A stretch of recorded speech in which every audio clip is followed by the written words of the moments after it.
नमस्कार। आज संस्कृत व्याकरण के अंतर्गत हम संधि प्रकरण में हल संधि का अध्ययन करेंगे।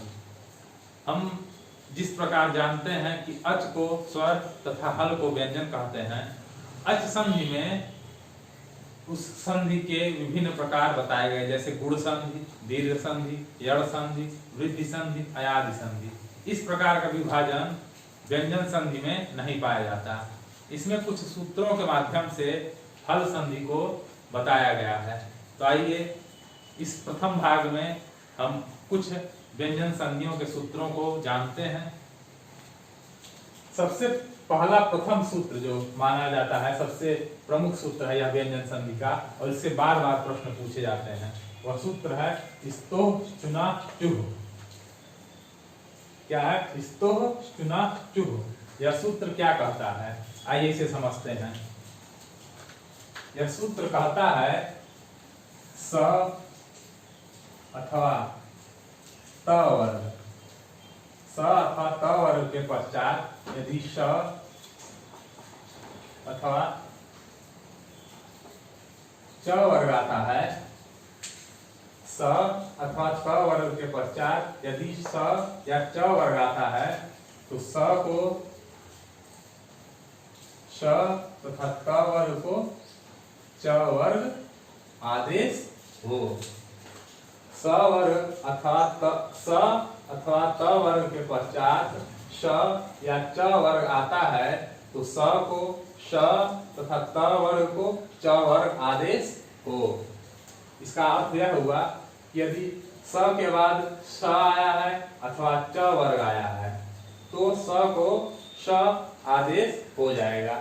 इसी प्रकार त वर्ग के पश्चात श आया हो या त वर्ग के पश्चात च वर्ग आया हो, तो त वर्ग को च वर्ग आदेश हो जाएगा। जैसे मान लीजिए त वर्ग का त है तो उसे च हो जाएगा, थ है तो छ हो जाएगा, त थ द है तो ज हो जाएगा, झ है त थ द ध है तो झ हो जाएगा, न है तो य हो जाएगा।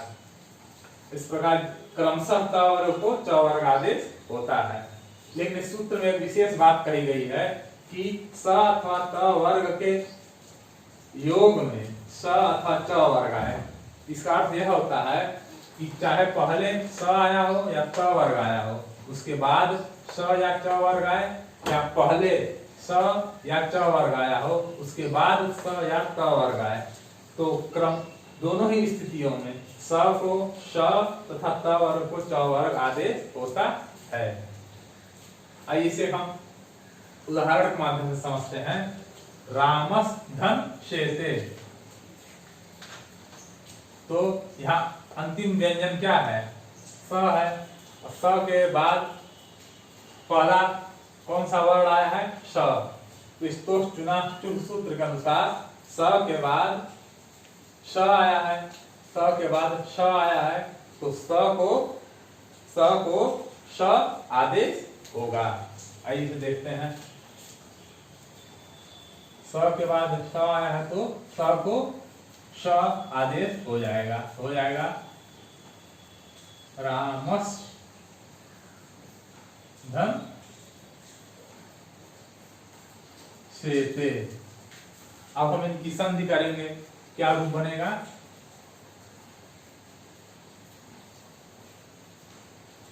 रामश्चेते।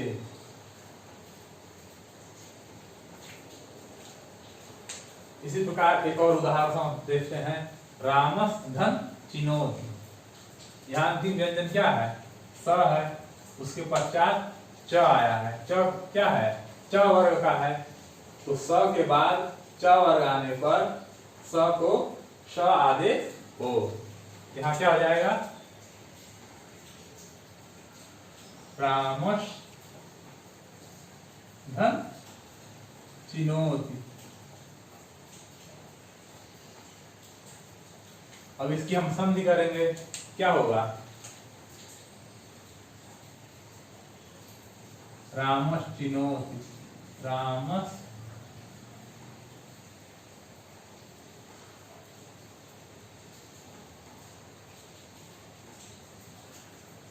रामश्चिनोति। एक और उदाहरण देखते हैं, सत धन चित।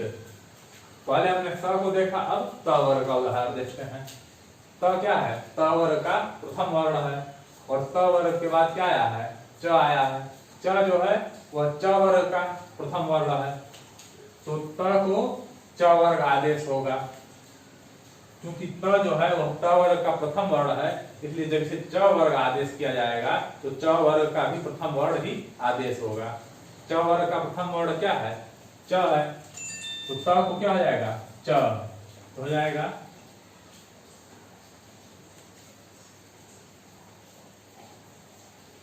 सत धन चित, क्योंकि त को च वर्ग आदेश हो गया है, अब इसकी संधि कर देंगे, रूप बनेगा सचित।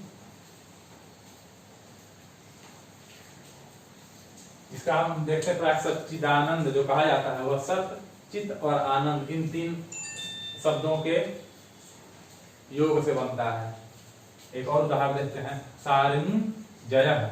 सारिंग जयः, यहाँ देखेंगे, ध्यान देंगे कि इसमें न जो है यह त वर्ग का वर्ण है, त थ द ध न, और ज जो है वह च वर्ग का वर्ण है, च छ ज, तो न को क्या हो जाएगा?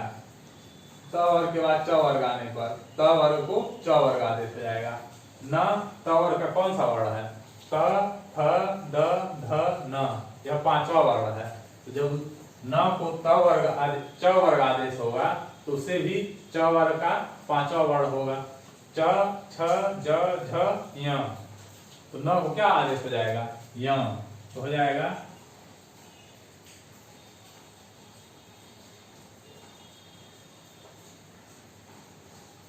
य धन जयः। अब इसकी हम संधि करेंगे, क्या बनेगा रूप?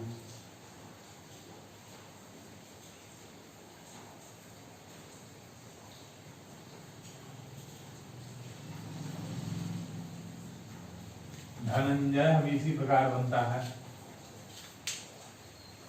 अब स्तोभचुनाश्चुः सूत्र जो है वह कहता है कि स या त वर्ग के बाद श या च वर्ग आने पर स को श तथा त वर्ग को च वर्ग आदेश हो।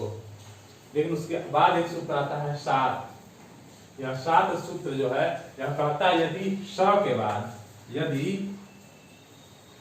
स के बाद त आया हो या त वर्ग आया हो, यदि स के बाद त वर्ग आया हो तो त वर्ग को च वर्ग आदेश नहीं होगा। स के बाद त वर्ग आया हो तो च वर्ग आदेश नहीं होगा, अर्थात यह इसका निषेध करता है। कैसे? उदाहरण देखते हैं, विष धन न, तो स जो है उसके बाद न आया है, न त वर्ग का वर्ण है, त थ द ध न, इसलिए सात सूत्र से विष्णा के न को च वर्ग आदेश नहीं होगा। इसका रूप बनेगा विष न, क्योंकि इसमें आदेश नहीं होगा तो उसी प्रकार बन जाएगा, यह रूप बन जाएगा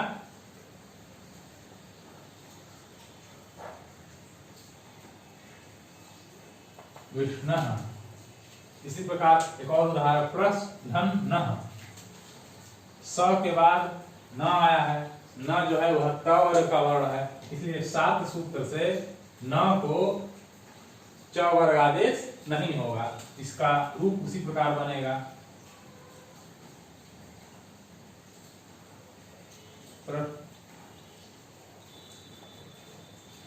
प्रश्न। तो हमने आज अभी स्तोभचुनाश्चुः सूत्र देखा, फिर उसके अपवाद को जाना। एक अगला महत्वपूर्ण सूत्र है हल संधि में, ष्टुनाष्टुः। क्या है? ष्टुनाष्टुः। यह सूत्र क्या कहता है, आइए इसे जानते हैं। यह सूत्र कहता है स वर्ग, स अथवा त वर्ग के पश्चात यदि श या त वर्ग आता है, स अथवा त वर्ग के पश्चात श या त वर्ग आता है, तो स को स तथा त वर्ग को त वर्ग आदेश हो। इसमें भी वही स्थिति है योग वाली कि पहले चाहे यह दोनों आए चाहे यह दोनों आए, इन दोनों स्थितियों में स को श तथा त वर्ग को त वर्ग आदेश होगा। आइए इसे एक उदाहरण के माध्यम से समझते हैं। रामस धन षष्ठः, तो स के बाद क्या आया है, श आया है, स के बाद श आया है, तो स को क्या आदेश हो जाएगा, श। यहां हो जाएगा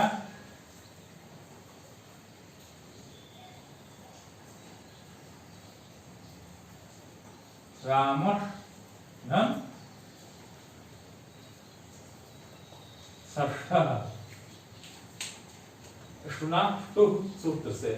अब इसकी हम संधि करेंगे तो हो जाएगा राम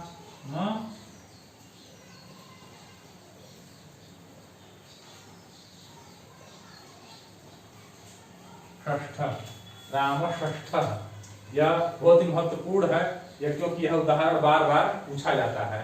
यह सूत्र, इस सूत्र से रामस धन षष्ठ से राम षष्ठ हुआ। कुछ लोग इसको समझते हैं यहाँ द्वित्व किया गया है, जबकि द्वित्व नहीं किया गया है।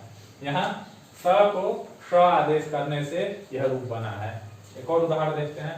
रामस धन टीकते, स के बाद त वर्ग आया है, स के बाद त वर्ग आया है, तो क्या हो जाएगा, नाष्टुभ सूत्र से स को श आदेश हो जाएगा। स के बाद क वर्ग आने पर स को श आदेश होता है। यहां हो जाएगा रामस रामस धन टीकते।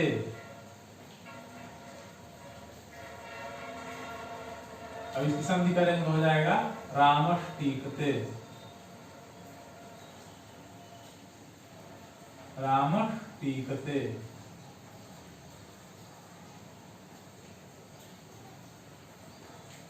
रामस टीकते। इसी प्रकार एक और उदाहरण है पेश धन टा।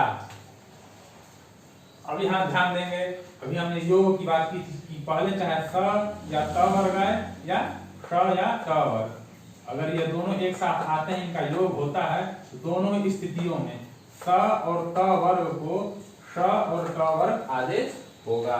यहाँ पहले श आ गया है, उसके बाद त वर्ग आया है, तो भी अंतर परिवर्तन किसमें होगा, त वर्ग में ही होगा। तो त वर्ग क्या हो जाएगा, त वर्ग, त जो है त वर्ग का प्रथम वर्ण है, तो त वर्ग का प्रथम वर्ण त होगा, वही आदेश हो जाएगा। हो जाएगा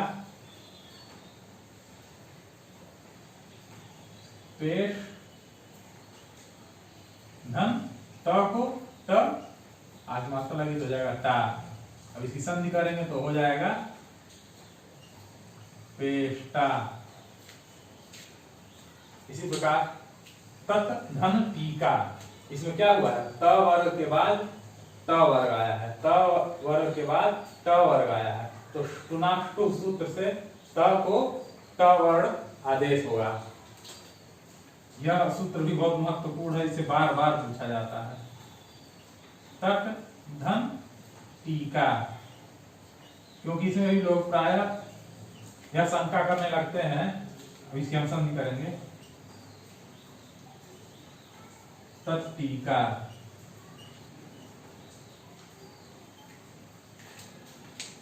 इसमें भी लोग यही समझते हैं यहाँ द्वित्व किया गया है ट को, जबकि यहाँ द्वित्व नहीं हुआ है, त को ट आदेश हुआ है। एक और है उदाहरण चक्रिन धन औक से। यहाँ न जो है वह किसका, किस वर्ण का, किस समूह का वर्ण है, त थ ध ध न, यह त वर्ग का वर्ण है, और ढ ट ठ ड ढ यह त वर्ग का वर्ण है। तो त के बाद त वर्ग आने पर त को त वर्ग आदेश होगा। तो न कौन सा वर्ण है, त थ यह पांचवा वर्ण है। तो इसे जब हम ट वर्ग आदेश करेंगे तो ट ठ ड ढ ड़ हो जाएगा चक्री से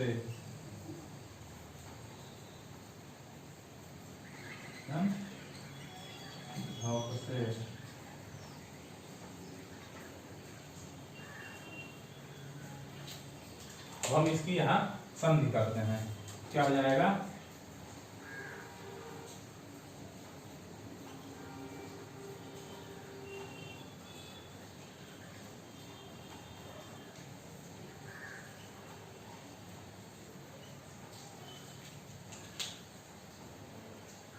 चक्रिन धौपसे।